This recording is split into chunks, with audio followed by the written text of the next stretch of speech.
de l'Éternel.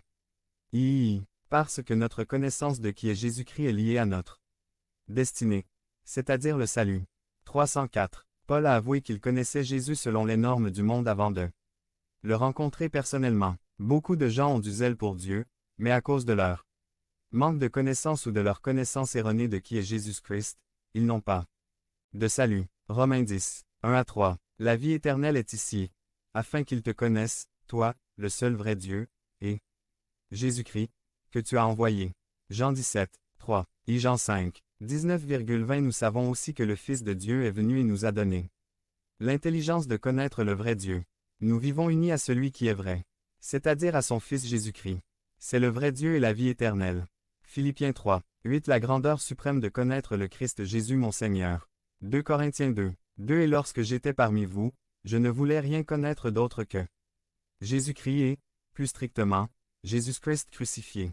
Éphésiens 4, 13. Jusqu'à ce que nous parvenions tous à l'unité dans la foi et dans la connaissance du Fils de Dieu. Colossiens 2, 2. Je m'efforce de vous encourager de cœur et d'être unis dans l'amour, afin que vous puissiez acquérir toutes les richesses de la pleine compréhension, afin que nous puissions connaître le mystère de Dieu, c'est-à-dire du Christ, en qui sont cachés tous les trésors de la sagesse et de la connaissance.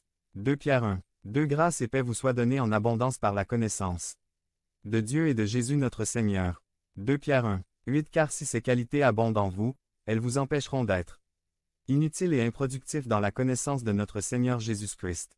2 Pierre 3, 18. Mais grandissez dans la grâce et dans la connaissance de notre Seigneur et Sauveur Jésus-Christ. À lui la gloire maintenant et pour toujours. Amen. Jésus-Christ le médiateur et Timothée 2, 5. Entre l'infini et le fini. Il doit être une personne infinie, c'est-à-dire un vrai Dieu. En même temps, une personne finie, c'est-à-dire un homme véritable. Matthieu 11, 27. Mon Père m'a tout donné.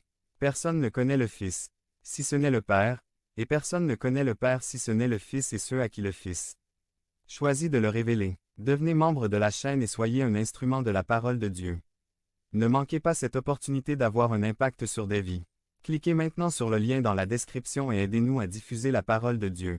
4 obstacles qui nous empêchent de grandir spirituellement par Barnabas Park. Résumé.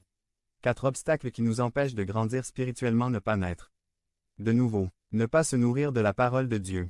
Ne pas pratiquer ce que vous écoutez. Et apprenez, l'en à entendre. Ne pas être dans une véritable relation avec d'autres frères et sœurs.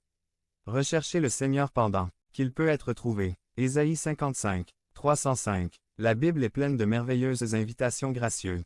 Isaïe 55 commence par un appel aux assoiffés à venir aux eaux. Ceci afin d'étancher, non pas une soif physique, mais une soif spirituelle. Jésus a dit, « Bienheureux ceux qui ont faim et soif de justice, car ils seront rassasiés. » Matthieu 5, 6. Ceux qui cherchent à devenir justes par le Seigneur Jésus-Christ bénéficient de l'expérience désaltérante de la vie éternelle en lui. Jésus dit à la femme près du puits, « Celui qui boira de cette eau aura encore soif, mais celui qui boira de l'eau que je lui donnerai n'aura plus jamais soif. Mais l'eau que je lui donnerai deviendra en lui une source d'eau qui jaillira en vie éternelle. » Jean 4, 13-14. Si la foi éveille un besoin dans notre âme, c'est vers Jésus que nous devons nous adresser pour satisfaire ce besoin. Alors nous recevrons le Saint-Esprit, et non seulement étancherons notre propre soif et trouverons notre repos en lui, mais nous deviendrons également des canaux de sa bénédiction pour d'autres âmes dans le besoin. Alors que l'eau était symboliquement versée lors de la fête des tabernacles, Jésus se tenait dans le temple et criait, « Si quelqu'un a soif, qu'il vienne à moi